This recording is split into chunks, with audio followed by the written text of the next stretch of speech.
I'm James Bate, and this is Draw My Life.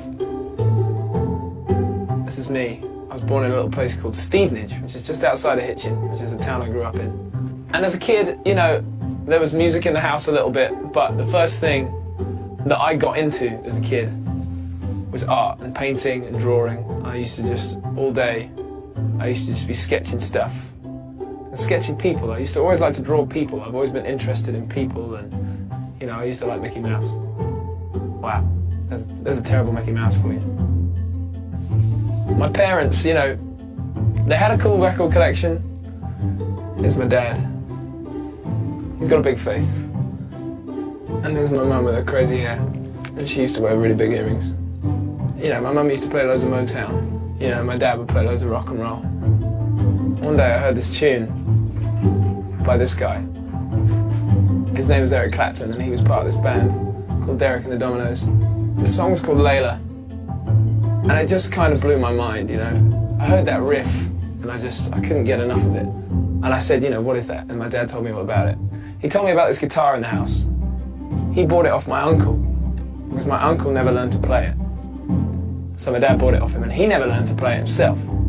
It wasn't in the greatest of shape, but it was there, and I was just, you know, I remember I picked it up, and when I first held it in my hands, it was the coolest thing I'd ever held, and I never put it down, you know.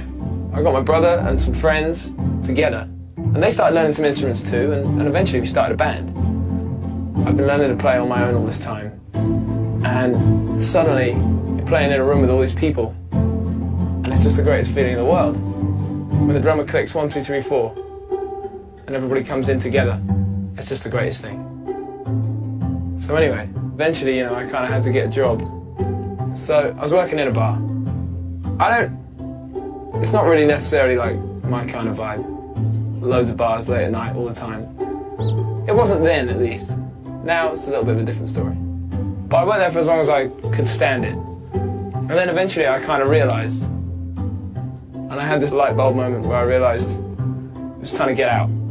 Time to leave my hometown and go and do something myself.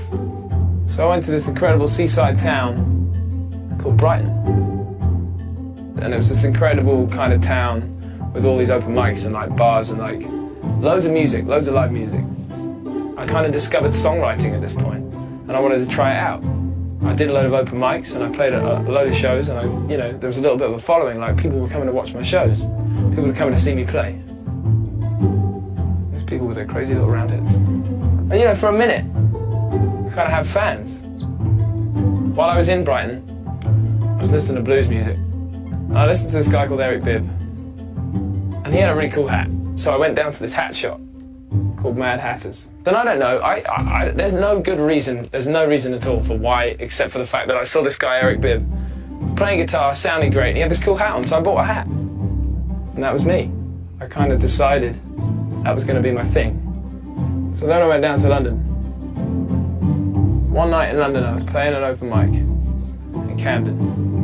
And there was this cameraman, and he just finished work, and he come down to just have a drink, and I started playing, and he pulled out his camera, because I talked to him afterwards. He said, I like the first song, and he just thought, I'll just film the next 2 songs. So we talked about it afterwards, and he said he'd put them online and I could watch them there, and I said, sure, go ahead. So up it went. And then this record company saw it. They gave me a call, and that's when things got a little bit crazy. They flew me out to America, because that's where they were based. And they said, basically they said they love my stuff, and they love what they saw in the video, and they wanted to sign me, and that was a crazy moment. And, you know, since then, I've been busy touring all over the world, in America, in the UK, and it's a crazy ride.